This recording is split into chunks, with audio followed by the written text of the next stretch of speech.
प्रातः क्लास चल रहा था। 26 दिसंबर 1968 सतगुरुवार को 7वें पेज की मध्यादि में बात चल रही थी। बाबा ने बोला, तुम बच्चों को मालूम नहीं है कि माला कैसे बनती है।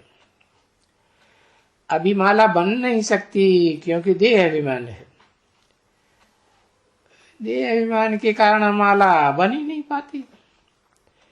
देह अभिमान खत्म हो तो माला बन जाए।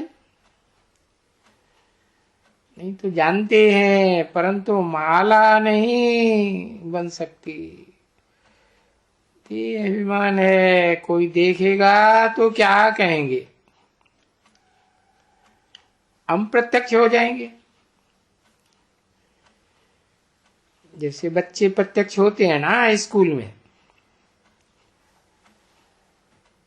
ऐसे यहाँ अगर आप ही अपनी अवस्था को जान करके देख करके कि मैं किस प्रकार का फूल हूं, हमको वहां माला की लाइन में बैठना है। हाँ, तो देह अभिमान पहले नंबर में बैठने नहीं देगा। ये भोग किसको लगते हैं? शिव बाबा को तो शरीर ही नहीं है, कैसे भोग भोगेगा? बिना शरीर के भोग थोड़ी भोगे जाते। तो वो आत्मा वहां जाती है साकार दुनिया में, निराकार दुनिया से किसके पास जाती है? क्या ब्रह्मा के पास जाती है या सूक्ष्म ब्रह्मा के पास जाती है या शिव के पास जाती है? अरे शिव तो सूक्ष्म वतन में देखने में भी नहीं आएगा।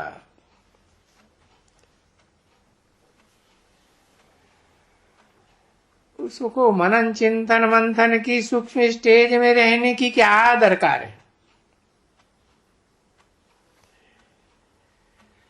तो ये पूछना, ये भी गुह्य बातें हैं पूछने की।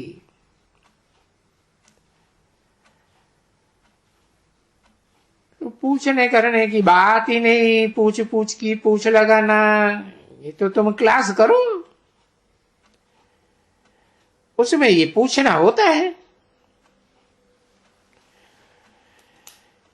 नीचे ऊपर उनको मुझाना भी पड़ता है,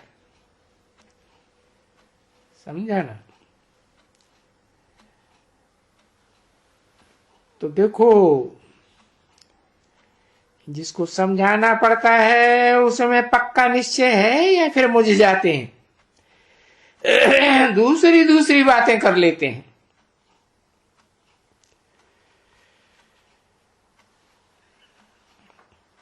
तो क्लास में भी रमस से करना होता है और कराना होता है। तुमको तो अर्थ का मालूम है ना। क्लास किसे कहा जाता है? क्लास माने संगठन। अभी तुम ये जानते हो कि हमारा बुद्धि का योग पहले पहले मूल वतन से, पीछे स्वर्ग में।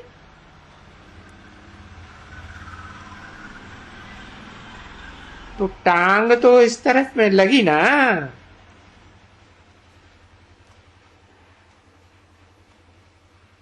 तो वो देखो यादगार है, वो मरने के बाद मुर्दे को फिर आते कराते रहते हैं।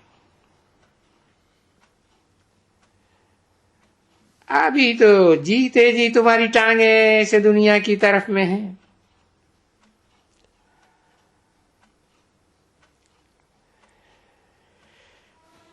फिर मुंह तो उस तरफ में हो जाएगा।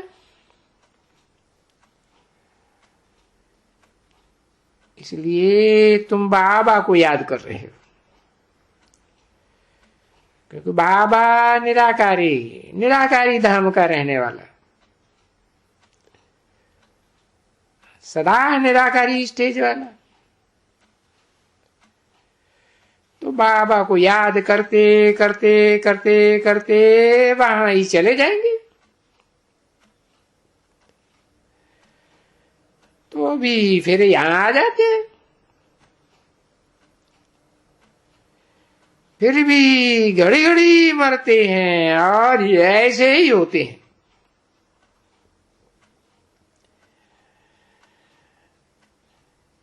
अभी तो फिर तुम ऐसे तो टांग वांग फैलाएंगे ही नहीं वहां। वहां तो आत्मा की निराकारी स्टेज, टांगों वांगों का सवाल ही नहीं, वहां टांगे नहीं फैलाई जाती हैं, कुछ भी नहीं।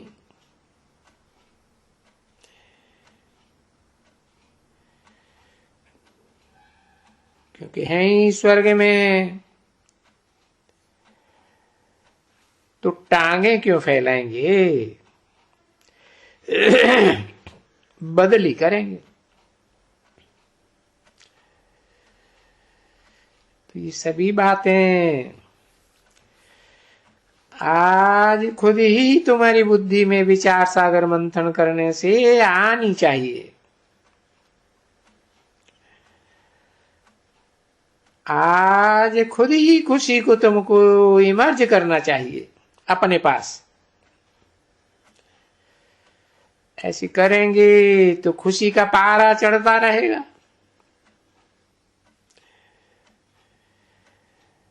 नहीं तो बेचारे बहुत भूल जाते हैं, कुछ भी भूल जाते हैं,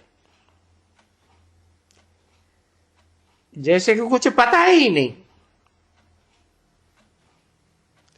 भूला का रोग लग जाता है।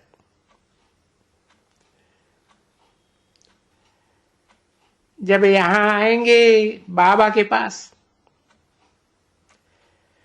तब स्मृति जास्ती हो जाती है। अब ये तो जानते हो ना, हम स्वर्ग में जाते हैं तो बुद्धि वहां चली जानी चाहिए ना। किंतु पहले शांति धाम जाएंगे, पीछे स्वर्ग में आएंगे।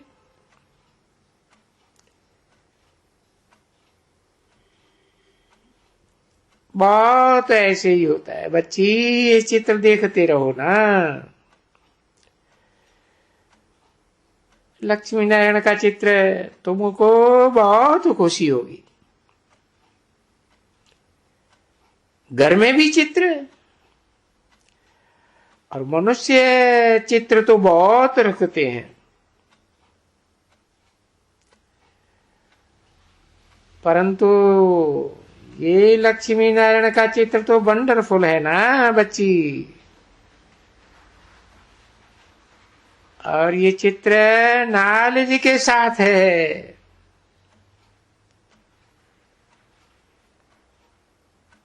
सीढ़ी का चित्र भी घर में रखो, खास भारतवासी बनने के लिए, क्योंकि सीढ़ी का चित्र है ही खास भारतवासियों का, जो पूरे 84 के चक्र में आते हैं। घर में चित्र रखो तो भी सिर्फ रोज देखो तो सही। जो चीज देखी जाती है वो याद आती है, परंतु ये माया ऐसी है, भले देखो पक्का याद करो, थोड़ा भी बाहर जाओ संग दोष में वो बात भूल जाएंगे।